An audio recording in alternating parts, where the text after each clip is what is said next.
Assalamualaikum warahmatullahi wabarakatuh. Salam sejahtera buat rekan-rekan perjuangan.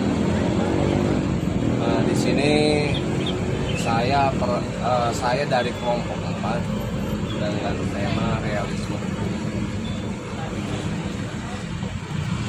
Pengertian realisme hukum secara etimologi berasal dari bahasa Latin res yang artinya benda atau sesuatu.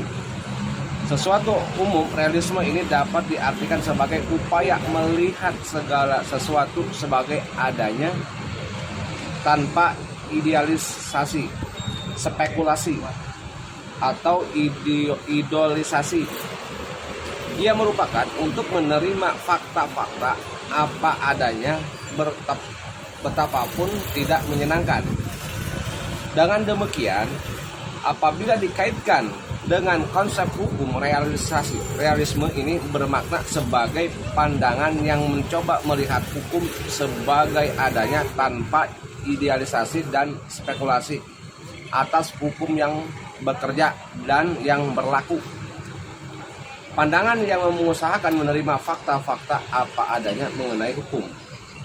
Tokoh yang mengenal dalam aliran ini adalah Hakim Agung Oliver Wendell Holmes, Jerome Friends, dan Carly Lewelly. Kaum realisme tersebut mendasarkan pemikiran pada suatu konsepsi radikal mengenai proses peradilan. Menurut mereka, hukum lebih layak disebut sebagai perbuatan hukum daripada menemukannya. Hakim harus selalu melihat pilihan asas mana yang akan diutamakan dari pihak mana yang akan dimenangkan. Aliran realisme selalu menekankan pada hakikat manusiawi dari tindakan tersebut.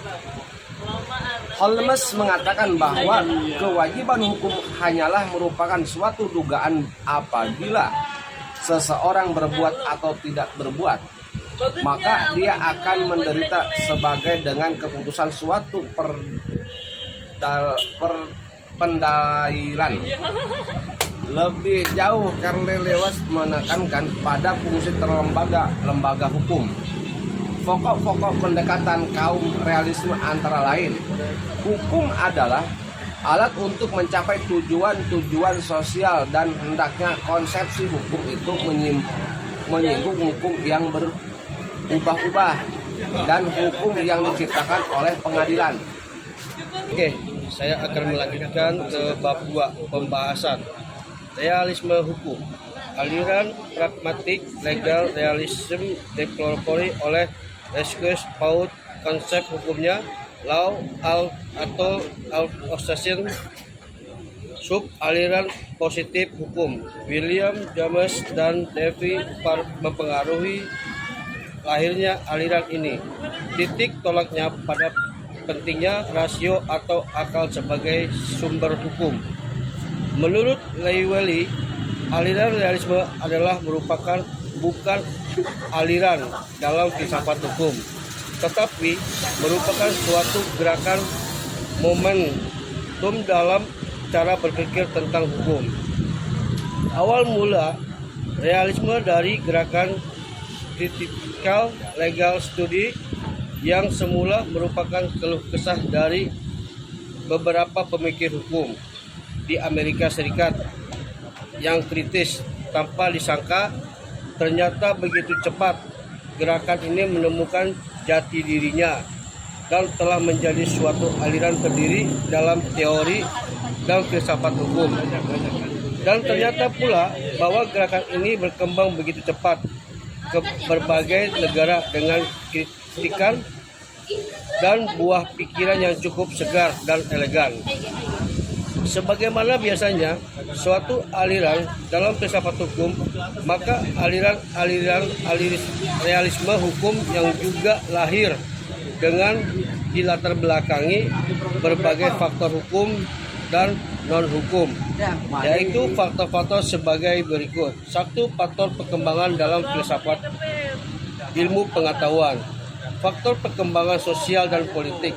Walaupun begitu, sebenarnya aliran pragmatisme dari William James dan John Dewey itu sendiri sangat berpengaruh terhadap ajaran dari Rusty Pond dan berpengaruh juga terhadap ajaran dari Oliver Wendell Holmes meskipun tidak sekuat pengaruhnya terhadap ajaran dari Rosamund Pike. Oke teman-teman, terima kasih sebelumnya. Saya akan melanjutkan dalam kelompok ini. Jadi di dalam hubungan antara aliran realisme hukum dan aliran sosiologi hukum ini sangat unik. Kayak tertekan banget ya. Di satu pihak beberapa fondasi dari aliran sosiologi hukum mempunyai kemiripan atau overlapping. Tetapi di lain pihak dalam beberapa hal kedua aliran tersebut justru saling berseberangan. Satu yang merupakan penganut aliran sosiologis jurisprudensi merupakan salah satu pragmatik terhadap aliran realisme hukum. Akan tetapi yang jelas sesuai dengan namanya, aliran realisme hukum lebih aktual dan memiliki program-program lebih nyata dibanding dengan aliran sosiologi jurisprudensi.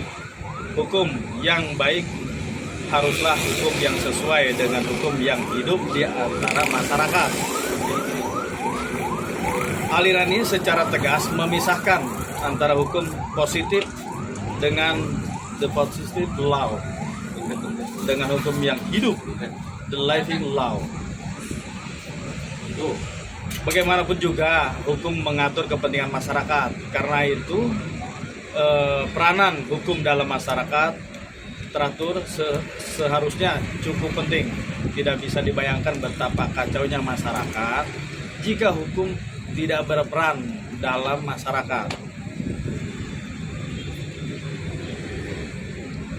Di mana yang kuat akan memangsa yang lemah, sehingga pernah disetir oleh ahli pikir terkemuka yaitu Thomas Hobbes beberapa ratus tahun yang silam, Homo homini fluus, dan yang kalah bersaing dan tidak bisa beradaptasi dengan perkembangan alam akan tersisih dan dibiarkan tersisih, sehingga disebut oleh Charles Darwin dalam teori seleksi alamnya, di mana yang kuat akan survive, the phrase of survival. Karena ini intervensi hukum untuk mengatur kekuasaan dan masyarakat merupakan kondisi sine qua non, syarat mutlak. Dalam hal ini hukum akan bertugas untuk mengatur dan membatasi bagaimana kekuasaan manusia tersebut dijalankan sehingga tidak menggilas orang-orang lain yang tidak punya kekuasaan. Dunia akan kacau seandainya hukum tidak ada, tidak berfungsi atau kurang berfungsi. Ini adalah suatu kebenaran yang telah terbukti dan diakui bahkan sebelum manusia mengenal peradaban sekalipun. Mengapa masyarakat Amerika Serikat sampai membenarkan pengiriman putra-putri bangsanya untuk bergerilya dan mempertaruhkan nyawanya di hutan tropis?